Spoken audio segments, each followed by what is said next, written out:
हूँ। ये लोग चुनावी परिंदे हैं, चुनाव में नजर आते हैं, चुनाव होते ही फुर हो जाते हैं ये लोग। अगर मैं डरता या मैं कुछ गलत होता तो मैं 2019 में ज्वाइन करता, 2022 में ज्वाइन नहीं करता। तो आज के हिंदुस्तान के इतिहास में सबसे शिक्षित नौजवान भारतीय जनता पार्टी ने उतारा है। देखिए, अगर उनका ये कहना है कि कांग्रेस का गढ़ है तो फिर भूपेंद्र सिंह हुड्डा मेरा चैलेंज स्वीकार क्यों नहीं करते। जब भी इलेक्शन होता है या आदमपुर हल्के के मान सम्मान वर्सेस अदर्स होता है तो हमारा बीजेपी में आने का मकसद सिर्फ विकास का है।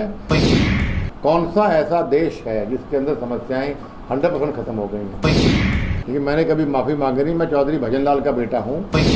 कांग्रेस पार्टी खुदकुशी के मोड में है तो मैं खुदकुशी उनके साथ नहीं कर सकता। सर, सबसे पहले मीडिया की तरफ से आपको बहुत बहुत बधाई जो भव्य को आज टिकट मिली है।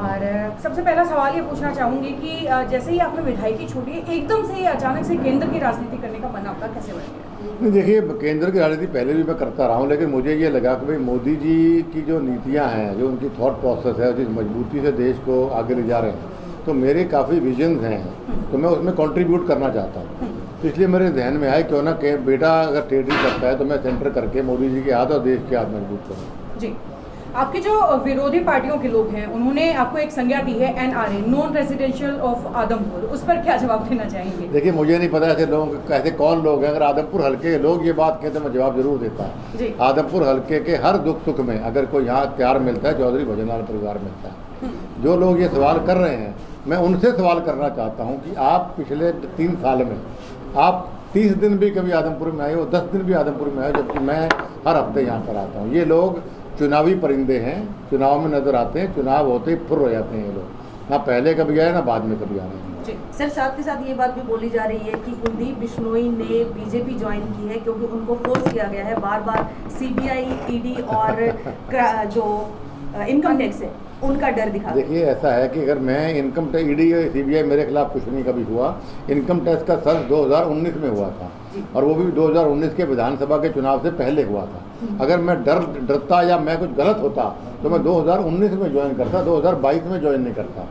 ये बातें वो लोग कर रहे हैं जिनका खुद का कोई वजूद नहीं है। मेरी पाक साफ छवि है, मेरे ऊपर कोई केस नहीं है, मेरे खिलाफ बोलने के लिए कुछ और उनके पास है नहीं, इसलिए धक्के से मुद्दे बना के बोलते रहते हैं लोग। बेटा आपके पारिवारिक गढ़ से चुनाव लड़ने जा रहे हैं, कैसी अनुभूति हो रही है? बेटा बहुत शिक्षित है और मैं मानता हूं कि आदमपुर हल्के की और भारतीय जनता पार्टी के लिए एक एसेट साबित होगा। भव्य बिश्नोई स्कूल में टॉपर रहे और फिर लंदन स्कूल ऑफ इकोनॉमिक्स गए, वहाँ पे सेकंड आए पूरी यूनिवर्सिटी में। फिर ऑक्सफोर्ड यूनिवर्सिटी में ब्लू ब्लेजर होल्डर हैं पहली मास्टर्स में। फिर हार्वर्ड यूनिवर्सिटी में पढ़ के आए। तो इतना शिक्षित मैं समझता हूँ आज के हिंदुस्तान के इतिहास में सबसे शिक्षित नौजवान भारतीय जनता पार्टी ने उतारा है। ये बड़े फख्र की बात है। आज भव्य के पास कौन कौन सी डिग्री है? आज कौन सी डिग्री है? डिग्रियाँ सारी डिटेल आपको MSc करके, मास्टर्स भी है, MSc भी कर रखी है, BCom भी कर रखी है और स्कूल में तो था इनके पास। और प्लस सोशल वर्क भी करते रहे। भजन ग्लोबल इम्पैक्ट फाउंडेशन इन्होंने बनाया जिसके अंदर कोविड के टाइम पे 60 लाख परिवारों को पूरे कंट्री में इन्होंने पैसे कंट्रीब्यूट करवा के खुद भी लगा के भोजन लोगों को प्रोवाइड किया। उसके अलावा हर साल भजन ग्लोबल इम्पैक्ट फाउंडेशन में हम एक बच्चे को जो एनवायरनमेंट के लिए पढ़ना चाहता है विदेश में, उसको फ्री स्टडी भव्य करवाता है। ऐसे बहुत सी सोशल ऑर्गेनाइजेशन से भव्य जुड़ा हुआ है। उसका बायोडाटा भी आपको हम दिलवा देंगे। कांग्रेस कह रही है कि ये भजनलाल परिवार का गढ़ नहीं है, कांग्रेस का गढ़ है, क्योंकि भजनलाल परिवार ने जितने भी इलेक्शन जीते हैं, एक बार हज पार्टी बनाई, उसके अलावा सारे कांग्रेस ने ही जीते हैं।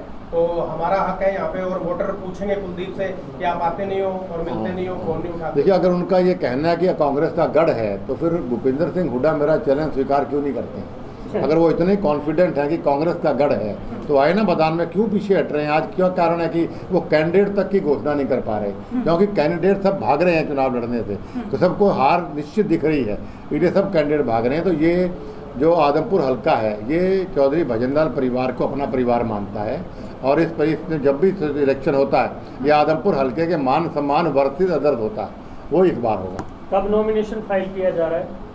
नॉमिनेशन कब फाइल किया जाएगा? नॉमिनेशन 12 तारीख को सुबह। 12 तारीख। सर ग्राउंड लेवल के सर्वे की अगर बात करें तो बार बार ये बातें बोली जा रही लोगों के द्वारा कि अनाज मंडी के अंदर ही कुलदीप बिश्नोई का वर्चस्व है, उससे बाहर निकल के देखो आदमपुर में बहुत सारी समस्याएं, उनके ऊपर आज तक कभी ध्यान क्यों नहीं दिया गया? देखिए, आप एक तो आदमपुर हल्के बाहर मेरे साथ चलिए सभी गाँव में, गाड़ी में बैठ के लेके जाता हूँ, हलवा भी खिलाएंगे, चाय भी पिलाएंगे, और लोगों से राय लीजिए ना खुली तौर पर। आपको जो लोग यहाँ दो प्रकार के वोट हैं, चौधरी भजनलाल परिवार एंड एंटी चौधरी भजनलाल परिवार, उनके बारे में कुछ बोल सकता नहीं। और समस्याएं, कौन सा ऐसा देश है जिसके अंदर समस्याएं 100% खत्म हो गई हैं? विकसित देश जैसे अमेरिका है, वहाँ भी प्रॉब्लम खत्म अभी तक नहीं हुई है। आदमपुर हल्के में विपक्ष का नेता होने के बावजूद भी मैंने पिछले 2.5 साल में 325 करोड़ रुपए की परियोजनाएं चालू करवाई भी हैं। रिकॉर्ड देख रहा हूँ, मेरे दफ्तर में नीचे ऑफिस में है। और ज्वाइनिंग के बाद 2 महीने के अंदर 530 करोड़ रुपए की परियोजनाएं मैंने ऑलरेडी मंजूर करवा ली हैं। तो ये विकास नहीं है तो और क्या है? अगर आचार संहिता 1 हफ्ता लेट होती तो सब परियोजनाओं के टेंडर्स भी अनाउंस हो जाते, और टेंडर हो जाते फिर तो काम रुकता नहीं परियोजनाओं में। तो हमारा बीजेपी में आने का मकसद सिर्फ विकास का है, और मोदी जी और खट्टर साहब की नीतियों से प्रभावित होकर आए हैं। हम चाहते हैं कि चौधरी भजनलाल जी के समय में जो विकास होता था वो विकास दोबारा आदमपुर में देखने को मिले। यही कारण रहा। मेरा व्यक्तिगत कोई लालच होता तो मैंने कभी लाइफ में अपने लालच को आगे नहीं रखा। अभी जयप्रकाश से बात कर रहे थे जो कांग्रेस के जिला प्रभारी हैं, उन्होंने आरोप लगाया कि ये तो स्वार्थ की राजनीति करते हैं और अपने फायदे के लिए गए, इनको जनता से कोई लेना देना नहीं है। अपने फायदे के लिए लेता तो मैं आज से 10 साल 12 साल पहले उप मुख्यमंत्री का पद मुझे मिल रहा था, मैं ले लेता। मेरे पिताजी को गवर्नर बना रहे थे। उसके बाद पिछले 9 साल पहले मेरे को ये लोग 12 साल पहले ये लोग मुझे केंद्रीय मंत्री बना रहे। तो मैंने कभी स्वार्थ की राजनीति नहीं की। मेरी पॉलिटिक्स हमेशा जनता की पॉलिटिक्स रही।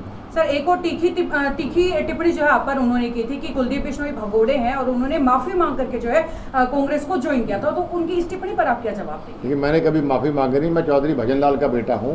मैं कभी सिर नहीं झुकाता। मेरा सिर झुकता है मेरे आदमपुर हल्के का और हिसार लोकसभा क्षेत्र का सिर झुकता है। मैं सिर उठा के जीता हूँ। मैंने माफ़ी नहीं मांगी, बल्कि मेरे को राहुल गांधी ने मिन्नतें करके, मेरे कॉमन फ्रेंड इंग्लैंड में भी रहते हैं, इंडिया में रहते हैं, उनके थ्रू कह के भी कुलदीप बिश्नोई की हमें ज़रूरत है कांग्रेस पार्टी में। और मेरे से अनाप शनाप वादे किए गए और वो वादे पूरे नहीं हुए। और मैं उनको कहता रहा कि मैं कांग्रेस पार्टी को बहुत मजबूती दे सकता हूँ हरियाणा और राजस्थान में। लेकिन अगर कांग्रेस पार्टी खुदकुशी के मोड में है तो मैं खुदकुशी उनके साथ नहीं कर सकता। मैं खुदकुशी करूँगा तो मेरे लोगों की खुदकुशी साथ में होगी। मैंने इसलिए कहा कि भाई हम क्यों ना एक पार्टी जो अपने आप को सेल्फ डिस्ट्रक्शन मोड में है उसको छोड़ के एक ऐसी पार्टी में जाएं जो विकास के बारे में सोचती है, जो देश के बारे में सोचती है, देश की जनता के बारे में सोचती है। आज जैसे ही भव्य बिश्नोई का नाम निकलकर सामने आया, वैसे ही उनकी एक वीडियो भी बहुत वायरल हो रही है जिसमें उन्होंने बीजेपी को निकम्मी सरकार बताया, जिसमें उन्होंने ये बोला कि आज तक जितने भी वायदे बीजेपी सरकार ने किया, एक भी वायदा उनके द्वारा पूरा नहीं किया गया और आज वो खुद बीजेपी की तरफ से लड़ने वाले। देखो, आज ये पॉलिटिक्स है। आज और आगे की बात करते हैं। पुरानी बातें कुछ पहले बीजेपी को बहुत अच्छा ही बताया गया था। कुछ समय ऐसा आता है जब आदमी को कोई चीज़ अच्छी नहीं लगती, उसको अगर कोई आदमी बोलता है ये चीज़ ठीक नहीं है तो उसकी आपको तारीफ करनी चाहिए, ना कि उसकी कमी। और जब मैं ज्वाइन हुआ बीजेपी में तो मैंने साफ कहा था कुछ पॉलिसीज हमें ठीक नहीं लगी जिस पे हमने टिप्पणियां करी हैं, तो कृपया उसे इग्नोर करके उनको ठीक किया जाए। सर ये पॉलिसीज के साथ साथ टिप्पणी आपने विजय मुख्यमंत्री साहब पर की थी, आपने भी उन्हें सबसे जो है मैंने उसका सुधार कर लिया ना ज्वाइन करके। जी, भजनलाल जी की तीसरी पीढ़ी अब राजनीति में उतरी है। क्या उम्मीद कर सकते हैं कि अभी तक जो उनका राजनीतिक जो स्वरूप है वो आदमपुर में बनाते हुए आए हैं, क्या इसी तरह से उसको बना के रखें? देखिए, मैं समझता हूं कि भव्य मेरे से बेहतर नेता बनेगा, क्योंकि चौधरी भजनलाल जी की क्वालिटी उसके अंदर है। वो लोगों को एक बार मिल लेता है, उसका नाम नहीं बोलता है। और चौधरी भजनलाल जी के अंदर ना थकने वाली जो क्वालिटी थी वो सेम क्वालिटी भव्य के अंदर है। और जिस प्रकार से हमेशा हंस के लोगों से मिलना और प्यार से मिलना और मिलते रहना जो क्वालिटी भजनलाल जी में थी वो है। दूसरा, जैसा मैंने कहा कि चौधरी भजनलाल जी का ब्रेन बहुत शार्प था, जो PhD कहा जाता था। अगर भव्य भी अगर इंडिया और अब्रॉड सब जगह टॉप कर रहा है, उसका ब्रेन भी भजनलाल जी की तरह है। तो मैं समझता हूँ कि भजनलाल जी के बाद अगर आदमपुर को कोई मेरे से बेहतर चीज़ मिली है तो भव्य मिला। जी, विपक्षी आरोप लगा रहे हैं, कहते हैं हर बार कुलदीप बिश्नोई आदमपुर की जनता को बरगलाकर इस तरीके से बरगलाते थे कि मैं CM बनूंगा, लेकिन इस बार तो अब तो वो तो ना MLA है, वो कार्यकर्ता है, अब किस नाम पर वोट मांगे? देखिए, CM का मैं कैंडिडेट था, इसमें गलत तो नहीं है, प्रयास किया था मैंने। अब वो डेस्टिनी में था कि आज क्या पता आगे बन जाए, क्या पता लगता है। लेकिन आज मेरी प्राथमिकता मुख्यमंत्री बनना नहीं है। आज मेरी प्राथमिकता मेरे आदमपुर हल्के के विकास करने की है। और राजनीति में हर आदमी चाहता है कि ऊंचे पद पे पहुंचे, पद पे पहुंच के लोगों के काम आज करे। का और मेरी प्रार्थना है कि वो टिप्पणियां की बजाय कुछ और पूछ लेना मेरे से, वो किस तरह की तैयारियां चल रही है सर आदमपुर को लेकर के, चुनाव को लेकर अब किस तरह की तैयारियां आप लोगों की चल रही हैं? जैसे पहले भी कहा जा रहा है कि सब हाँ ये बात है तो ये मैं कह रहा हूँ, आदमपुर हल्के के लिए हम पूरे 5 साल हर इलेक्शन में तैयार रहते हैं हम, क्योंकि हम हर हफ्ते में 2 दिन मैं आता हूँ, 2 दिन मेरी वाइफ आती है, मेरी मदर क्या रहती है, तो हमारा 5 के 5 साल जुड़ाव रहता है लोगों से। तो हमें कोई तैयारी की जरूरत नहीं है, तैयारी तो उनको करनी है जो सिर्फ चुनाव में आते हैं। जब भी आपको देखने को मिल रहा है, आम आदमी पार्टी हो, कांग्रेस हो या बीएसपी हो या और पार्टी वाले लोग हो, तैयारी तो उनको करनी, हम तो लोगों के बीच में रहते हैं।